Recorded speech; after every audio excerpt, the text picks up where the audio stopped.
Ici, on est donc dans un espace qui est tout de suite après la guerre de 1870, notamment avec tous les changements que ça va entraîner. C'est un nouveau lieu à découvrir à compter de ce jeudi, lieu chargé d'histoire et de patrimoine, mais délesté des pesanteurs qui peuvent parfois accompagner ce genre. Après 2 ans de travaux pour une enveloppe globale d'un peu plus d'1 million d'euros, voici la Glucoserie, le centre porté par le pays d'Épinal, installé le long de la rue Saint-Michel. Surtout, c'est à destination du grand public, du public local, c'est-à-dire que les habitants du territoire sont vraiment au cœur de notre préoccupation. L'idée, c'est que n'importe qui du territoire puisse venir ici à la Glucoserie pour découvrir, par exemple, l'histoire de son territoire, en devenir l'ambassadeur, et puis en apprendre un peu plus sur l'endroit où il vit. Comment on a reconstruit le territoire, avec notamment ici la reconstruction des ponts. Donc on voit la place Pineau au fond ici, donc on voit toute la reconstruction de la place Pineau. L'idée, c'est vraiment de faire du ludique, faire de l'interactif, faire des choses à toucher, faire des volets à soulever, faire des applications, des petits écrans à toucher, des petits jeux.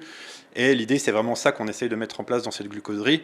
C'est même des petits jeux de piste, on va faire des escape games, on va faire une soirée jeu de rôle. On va vraiment essayer de moderniser le patrimoine pour que ça parle à tout le monde, tout simplement. Le bâtiment qui abritait des bureaux de la Stave à la fin du siècle dernier a été revu intégralement, faisant la part belle au bois local, avec utilisation maximisée de l'espace disponible, essentiellement occupé par l'exposition permanente, qui balaye l'histoire du territoire de l'Antiquité à nos jours.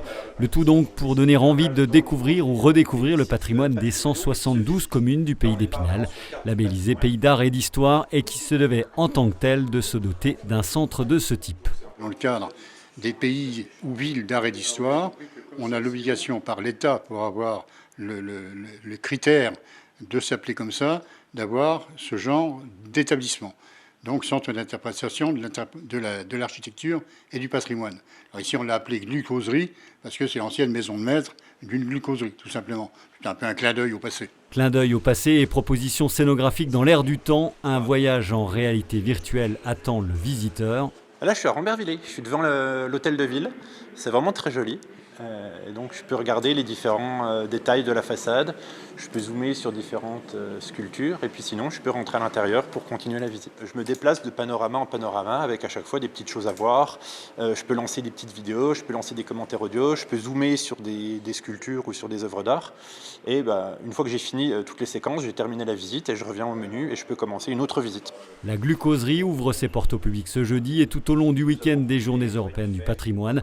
La visite est libre et l'entrée est gratuite. À découvrir ensuite les après-midi seulement du mercredi au samedi jusqu'à la fermeture hivernale fixée au 5 novembre.